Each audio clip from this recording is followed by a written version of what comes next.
Welcome back to Classic Cooking. Today we're making Civil War foods.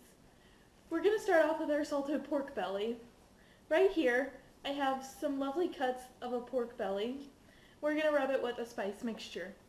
It's salt, paprika, allspice, garlic, and a little bit of pepper. Salted pork belly was normally what the soldiers ate for their main protein. It would last them for a lot of time because of the salt. It could be left in the salt for up to 3 months. The salt prevented rotting, so that meant they could carry it a long time. So with this mixture, you're just going to want to rub it into the skin on all sides until it's completely coated. And then you're going to want to rub it in on the sides a little bit too, because this is going to be the main flavor on our pork belly. So do that for all your cuts of meats.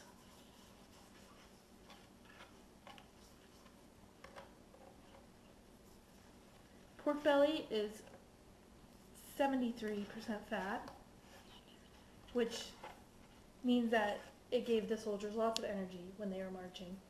So once you have it all rubbed in, you're done. Now we're going to get started on our hardtack. I have in this bowl 3½ cups of flour. This is 1½ cups of water, and this is 1 stick of butter. Hardtack is basically a really hard dry biscuit. Because it was so hard and dry, the soldiers could carry it for a lot longer than normal bread. I'm going to add everything to the bowl.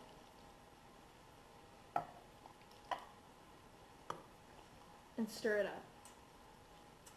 It should come out like a really dry dough.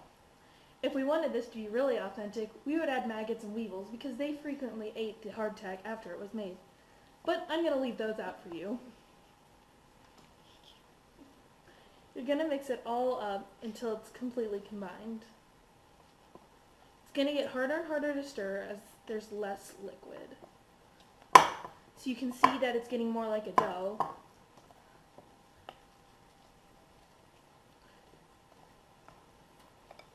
This is mostly a Union food.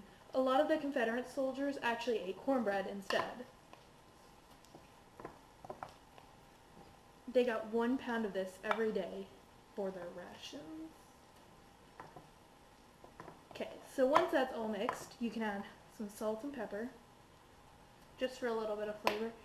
You could also add other spices if you wanted to, but salt and pepper were the main ones used in the cooking.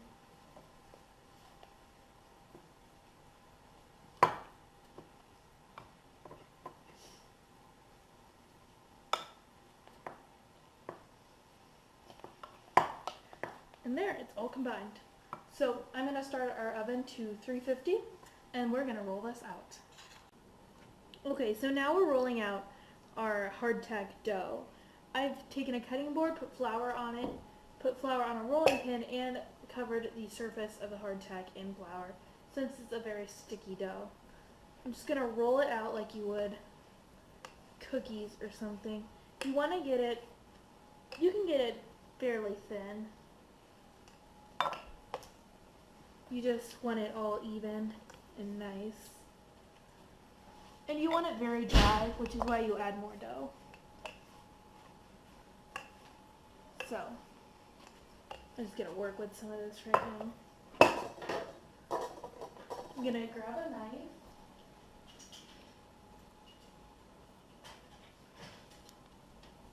And just cut it into squares about the size I want it. So, about that big, maybe. You can always cut it bigger if you want. I'm just cutting it into squares about this size. And I'm going to place it on a greased cookie sheet or a cookie sheet with parchment paper.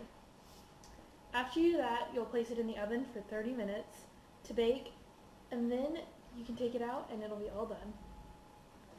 So,